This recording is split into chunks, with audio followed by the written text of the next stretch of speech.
Hello dear students, IIT main 2026 के paper चल रहे हैं और अपने एक ऐसी सीरीज लेके आ रहे हैं जो इन पेपर्स के अंदर जो मोस्ट चैलेंजिंग प्रॉब्लम होगी उनको सोल्व करेंगे। तो इस सीरीज के अंदर अपन सबसे फर्स्ट प्रॉब्लम के साथ में आ रहे हैं जो इस तरीके से एक सर्किट की प्रॉब्लम है और इस सर्किट के अंदर अपने को I1, I2 और I3 की वैल्यू फाइंड करनी है। तो सबसे पहले तो अपन करंट को अलग अलग ब्रांचेस के अंदर डिस्ट्रीब्यूट कर लेते हैं।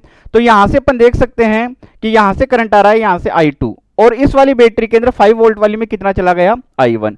तो यहाँ से इस 2 ओम के अंदर कितना जाएगा I2 माइनस I1।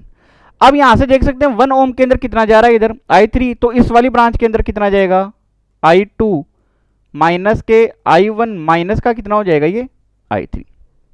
अब यहां से देखिए आप इधर से I1 करंट आ रहा है, इधर से I2 माइनस I3 माइनस के I1, तो ये दोनों मिलके इस वाली 4 ओम के अंदर जाएंगे। तो ये प्लस का I1 होगा, ये प्लस माइनस का I1 कैंसिल आउट हो जाएगा। तो इस वाली ब्रांच में कितना करंट जाएगा I2 माइनस I3। अब अपन यहां से देख सकते हैं कि इधर से कितना आ रहा है I3 और इधर से कितना चला गया I2। अब अपन अलग अलग ब्रांचेस ले लेते हैं और उन अलग अलग ब्रांचेस के अंदर केवीएल की कंडीशन लगा देते हैं। तो सबसे फर्स्ट पे आते हैं अपन, मैं ये वाली ब्रांच ले लेता हूं, यहां से स्टार्ट होके और यहीं पर वापस आ जाता हूं, ये ऊपर वाली ब्रांच। तो करंट की डायरेक्शन में जाऊंगा तो रेजिस्टेंस पे वोल्टेज कैसा होगा, नेगेटिव होगा। तो ये तो कितना हुआ माइनस के 2 I2 माइनस I1 माइनस के I3। अब इधर भी करंट की डायरेक्शन में चल रहे हैं अपन, तो माइनस के 4 I2 माइनस I3। यहां पे अपन प्लस से माइनस की तरफ जा रहे हैं, तो बैटरी के ऊपर प्लस से माइनस की तरफ अगर जाएं तो कितना लूंगा मैं माइनस का, तो माइनस का 10 हो गया। और ये करंट सामने से आ रहा है तो कैसा लूंगा पॉजिटिव, तो प्लस का कितना हो गया यहां से I3 इक्वल टू क्या कर दूंगा 0। तो यहां से देख सकते हैं ये माइनस का कितना हो जाएगा 2I2, ये माइनस का 4I2, तो ये तो बन जाएगा अपने पास में माइनस के 6I2। ये यहां से देख सकते हैं अपन माइनस माइनस प्लस, तो ये कितना हो गया यहां से ये 2I1, तो ये प्लस का बन जाएगा यहां से 2I1। यहां से माइनस माइनस प्लस, तो ये 2I3 बन गया, ये माइनस माइनस प्लस तो ये 4I3 बन गया, तो ये बन जाएगा 6I3 और एक I3 यहां पे हो गया, तो प्लस का कितना हो गया अपने पास में 7I3 और माइनस के 10 को उधर ले जाता हूं, इसको दे देता हूं इक्वेशन फर्स्ट। अब मैं नीचे वाली ब्रांच ले लेता हूं ये वाली, तो 2 ओम के ऊपर करंट की डायरेक्शन में चलते हैं अपन, तो कितना होगा माइनस के 2 I2 माइनस I1 हो गया। अब यहां से देखो अपन I3 के अंदर जा रहे हैं 1 ओम के ऊपर, तो करंट की डायरेक्शन में जा रहे हैं, तो माइनस का कितना होगा IR, तो I3 इंटू R की वैल्यू कितनी है 1। अब आते हैं अपन बैटरी के ऊपर, माइनस से प्लस जा रहे हैं, तो प्लस का कितना हो जाएगा 10 वोल्ट। अब यहाँ पे 4 ओम के ऊपर आते हैं अपन, तो करंट की डायरेक्शन में जा रहे हैं, तो ये हो जाएगा यहाँ से माइनस के 4I2 इक्वल टू 0।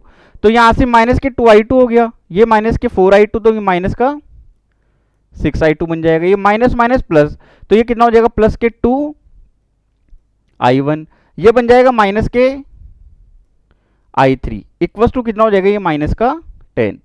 अब इस इक्वेशन को मैं माइनस से मल्टीप्लाई कर देता हूं यहां से, तो ये बन जाएगा 6I2 माइनस के 2I1 प्लस के I3 इक्वल टू 10। इसको इक्वेशन दे देता हूं सेकंड, ताकि यहां से ये कैंसिल आउट हो जाए। अब फर्स्ट को सेकंड को मैं ऐड करता हूं, तो ये 6I2 है माइनस का, ये से कैंसिल आउट हो गया।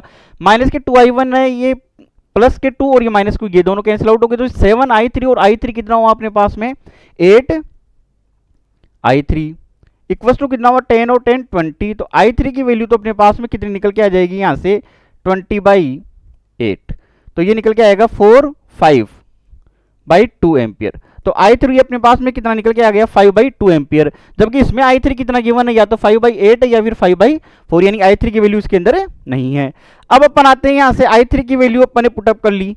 अब एक ब्रांच और ले लेते हैं जिसके अंदर 5 वोल्ट आ रहा है, तो मैं यहां से बाहर से इस तरीके से आ जाता हूं मैं, तो माइनस से प्लस की तरफ चल रहा हूं, तो कितना होगा प्लस के 5 वोल्ट। अब इधर आ जाता हूं मैं 4 के ऊपर, तो माइनस का कितना हुआ 4 I2 माइनस I3। अब यहां से देख सकते हैं अपन 4 के ऊपर भी इधर ही जा रहे हैं, तो माइनस का कितना होगा 4I2 इक्वल टू कितना हो गया 0। तो ये कितना हो गया माइनस के 4I2 माइनस के 4I2, तो माइनस का 8I2 और ये माइनस माइनस प्लस, तो प्लस का 4 I3 हो गया, इसको उधर ले जाता हूँ, माइनस का कितना हो जाएगा यहाँ से ये 5।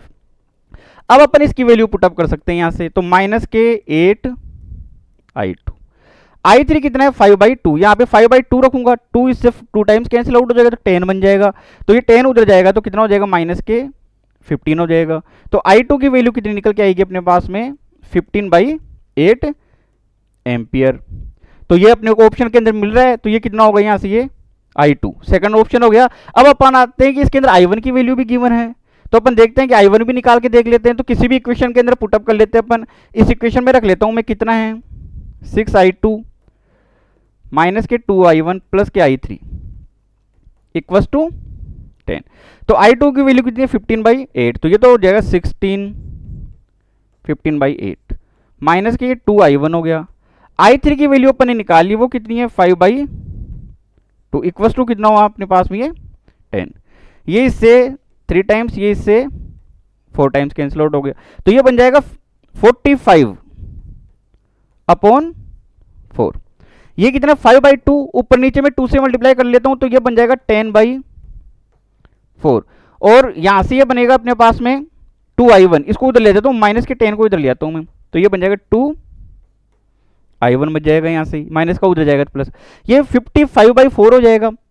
4 एलसीएम लूंगा मैं, तो 10 से मल्टीप्लाई होगा तो कितना होगा 40, तो 55 माइनस के 40 कितना होगा 15, तो यहां से कितना निकल के आएगा I1, ये तो 15/4 बच जाएगा, 2 नीचे आ जाएगा, तो कितना निकल के आ जाएगा यहाँ से 15/8 एम्पियर। जबकि ऑप्शन के अंदर कितना है 15/6, तो सही ऑप्शन कौन सा हुआ अपने पास में, केवल I2 का कितना हुआ 15/8 एम्पियर।